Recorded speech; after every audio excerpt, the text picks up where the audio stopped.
Back in 2011, I was 15 years old. I remember asking my grandmother to buy me a game. I think it was for my birthday. She said yes, and I was stuck between two games, Dark Souls and Skyrim. And man, choosing Skyrim was one of the best decisions I could have made back then.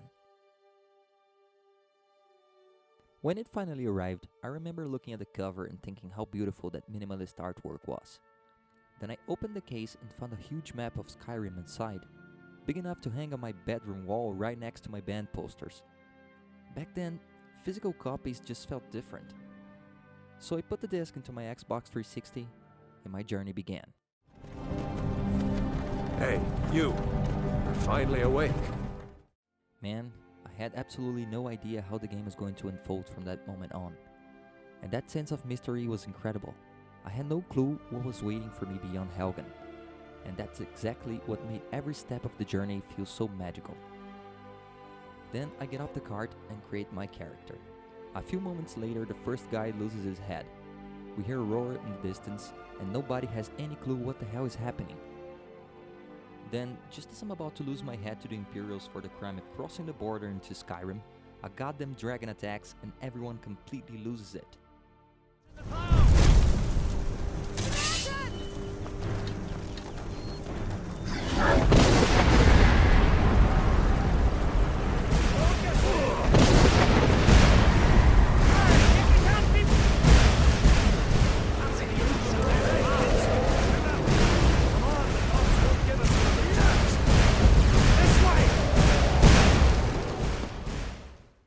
Chaos erupts everywhere, Alduin unleashes a Thun, calling down fiery meteors from the sky, the Imperials scatter in one direction, the Stormcloaks in another, and suddenly the game presents you with your very first choice. Should I follow Ralof, the man who had been riding beside me in the cart, or should I trust Hodvar, one of the very soldiers who was about to cut my head off just moments ago?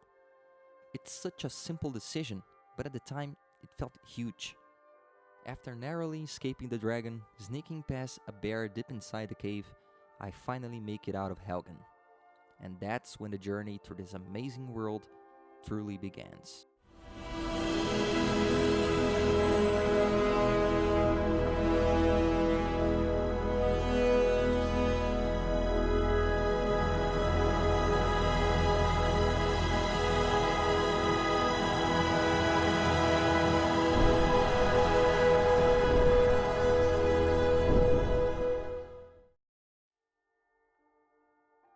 I think most players start by following the main quest. You head to Whiterun, and a few minutes later, something amazing happens. You realize that you can do whatever you want, whenever you want. Sometimes I get so distracted that I completely forget what I was even supposed to be doing. The game never forced exploration, it simply made me want to explore. As I kept completing quests and exploring the world, I slowly realized that I could become anything I wanted. There were no classes to choose from, only skills to invest in. And man, that skill tree felt absolutely massive. I could specialize in one-handed weapons, destruction magic, lockpicking, smithing, archery, sneak. The possibilities felt endless. At the time, I couldn't remember playing any other game that gave me that much freedom. The more I ventured off the beaten path in search of caves, ancient Nordic ruins, and distant cities, the more I began to appreciate the world around me. The mountains, the forests, the lakes, the snowy landscapes. Everything felt mysterious, beautiful, and full of secrets waiting to be discovered.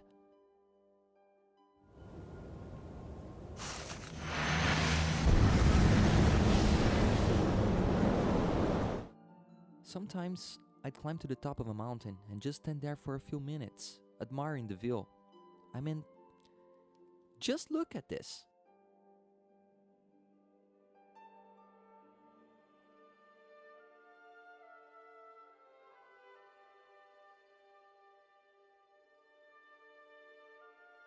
Another thing that deserves to be mentioned is the soundtrack. Oh my god, the soundtrack in this game is a masterpiece. When you're out exploring the world and one of those calm, atmospheric tracks starts playing, everything just feels peaceful. For a moment, it feels like there are no worries, no responsibilities, no burdens to carry. You're simply there, wandering through Skyrim and taking in the world around you. It's hard to explain, but those quiet moments made the world feel alive in a way that very few games have ever managed to achieve. And then there's the complete opposite. The moment a dragon appears and the Dragonborn theme starts blasting through your speakers, it's like a switch flips inside your brain. Suddenly, you're not just some random adventurer anymore, you're the Dragonborn. You feel like the ultimate hero, the slayer of dragons, the last hope of mankind. For those few minutes, it feels like nothing in the world can stand in your way.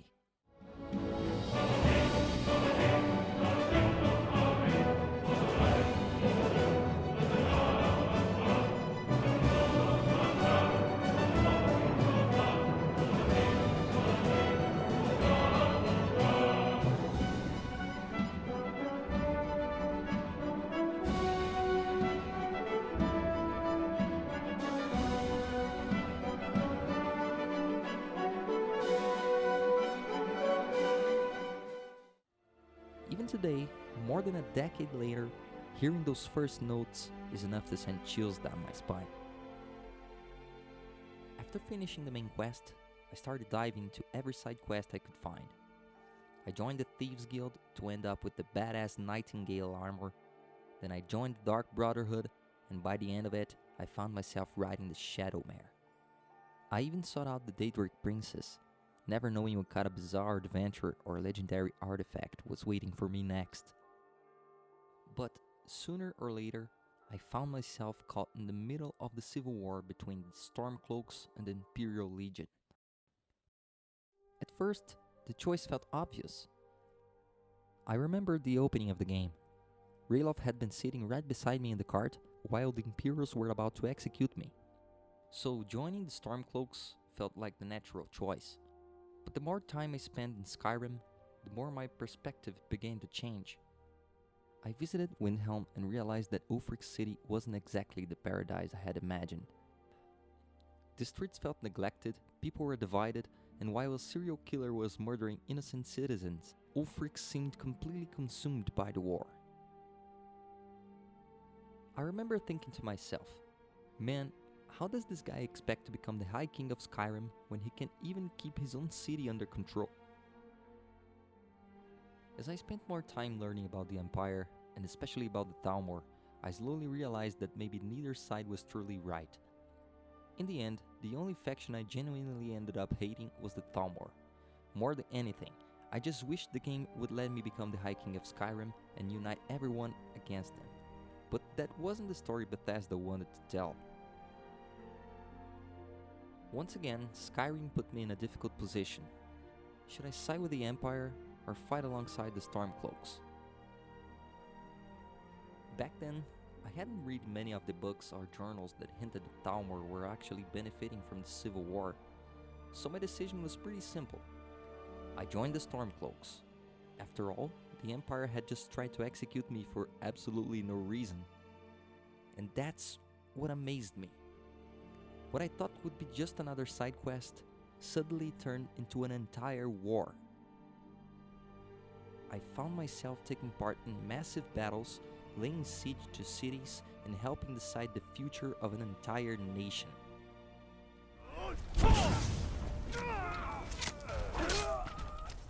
It's...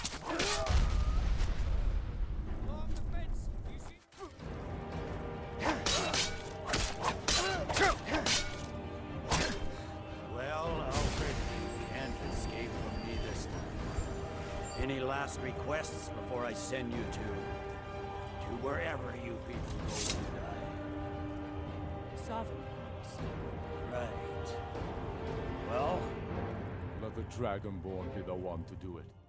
Man, that was a side quest. And it was incredible.